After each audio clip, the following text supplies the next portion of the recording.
Day, but still got a ton to do today. We gotta get out on the line, get back, demo, which is a process in and of itself, and then get back to Baltimore.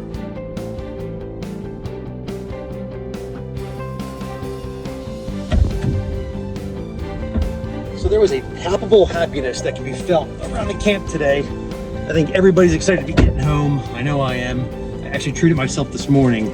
I got an actual coffee and a breakfast sandwich and chose to skip out on the camp food.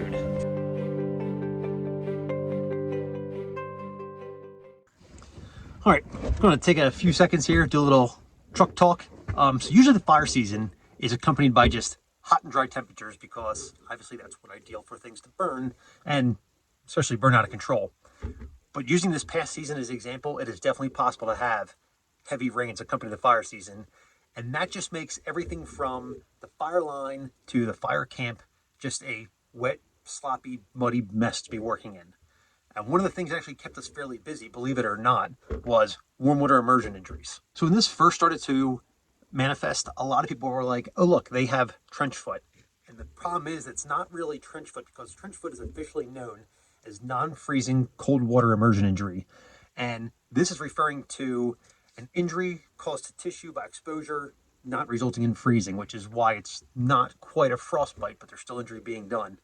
For the purposes of this video, I'm going to focus on prolonged immersion in warm water. So basically, you got your boots locked on there, your feet are sweating, it's raining out, the ground is already wet, and your feet are just getting saturated, but it's not cold, it's still pretty warm out. These injuries will be very painful and acutely debilitating, but will pretty much just resolve with basic care. So I think most people kind of understand the popularity gained of the term trench foot was from World War I and obviously the introduction of trench warfare.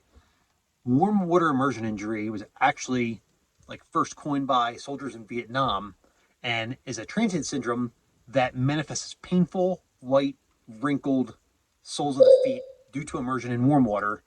And by warm water, we're looking at that range between 59 to 90 degrees up to 72 hours.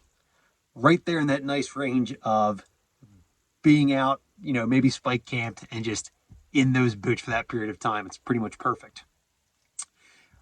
This will kind of manifest itself as pain upon trying to be weight bearing. And you'll get an abnormal sensation such as tingling in your feet or even the feeling of you're trying to walk on a rope. So now if we keep those exact same conditions, but we now push it for greater than 72 hours, we're going to run into a thing called tropical immersion foot.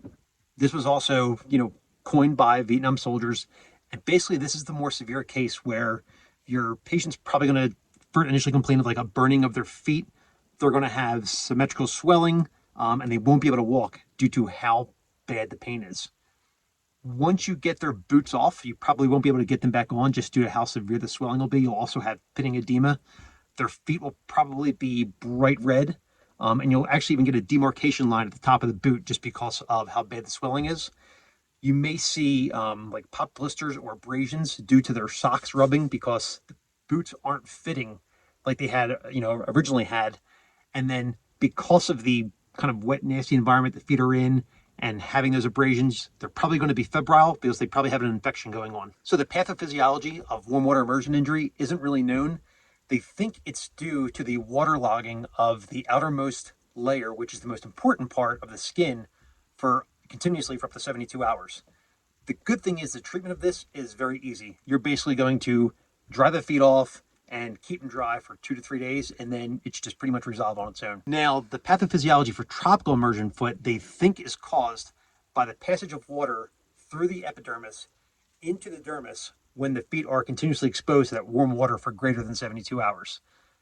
The treatment for this is going to be to dry those feet, get them elevated, and they're basically going to need bed rest for 4 to 5 days or until that, edema resolves. I did mention earlier about the person possibly being febrile because of an infection. However, They did advise that no prophylactic antibiotics are indicated for either of the two cases, and really with any infection that could recur as a result would probably be resolved with just a topical antifungal agent. Got you clean, huh? What's the matter, honey? Little extra cheese on the taco? But now we also can't forget of how painful these are. We still got to do pain management. So NSAIDs or even opioids, depending on how severe the pain is, would be perfectly appropriate. And other than that, advise your crews, change your socks, keep your feet dry, keep your boots as dry as you can, and just go from there. So hope this was helpful. Again, as always, thank you for watching. I hope you got something out of this, and we'll see you next time.